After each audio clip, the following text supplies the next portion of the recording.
the time limit on the camera I was recording cut out. I had something more to say, but I forgot it now, honestly.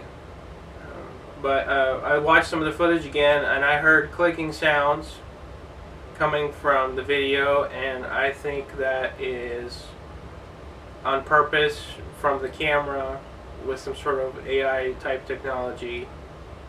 That's the way it appears to me, and that's very strange. I did not expect that,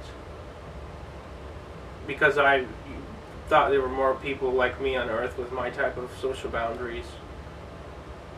But now it sounds like it was placed there for situations like this to prove to me that I do have your type of boundaries and that I should be comfortable with your type of boundaries. That's like peer pressure. Now it feels like peer pressure to me.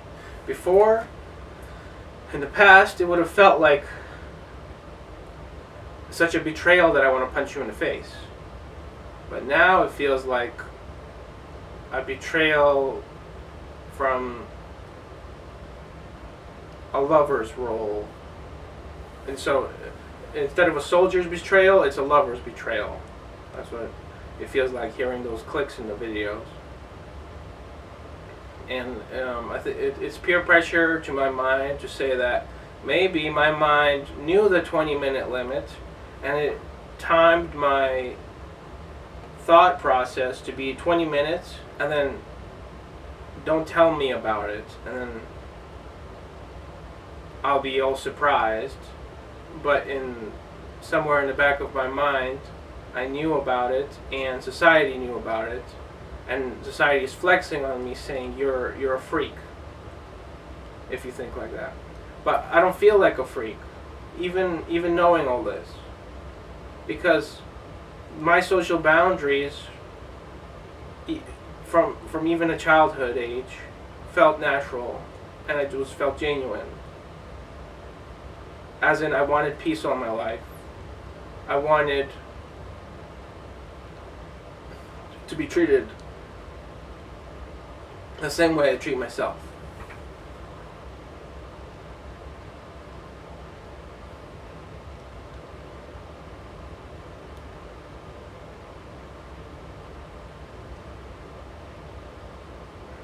But as far as my job goes, I might be fired for the third time already, and it makes me very sad. It makes me less certain about my ability to function in society. She told me she wants me to go to therapy, but therapy for me is a backslap because I have to pay for it, and I don't believe them anyways. I believe myself.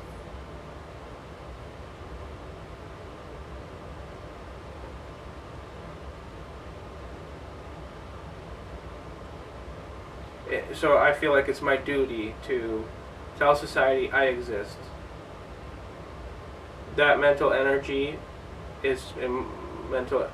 The firing, the disrespect is mental energy for me to show people I exist, and it doesn't have to be in video format. I try to show people I exist in real life by trading social boundaries. That's the best way I can describe it right now. Maybe if I thought about it more from a philosophy perspective, I could ascribe more verbs and pronouns to it. By the way, I'm not trans or gay, and I only say that because that only makes sense from normophile's perspective. If it's from your perspective, then I might be gay and trans. But I say I'm not gay or trans because the chances of me doing that, of having sex with men who I find physically attractive, are so low because our social boundaries are different. Our social boundaries need to match. And from my perspective, it is so unlikely that I call myself straight. And I think it's a good thing to say that, because it hints at your place in society, your perceived place in society, and your future goals and aspirations.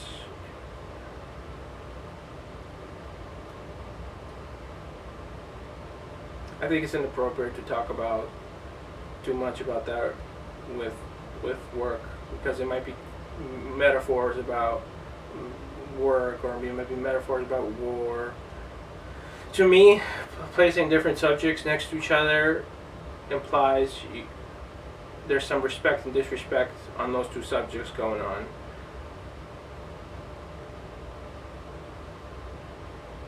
And if you were a normophile, you would have been disrespected. But I'm not trying to be disrespectful, I promise.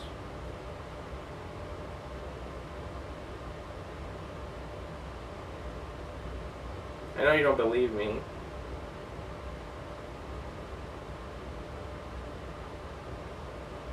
But I gotta try, because my life matters.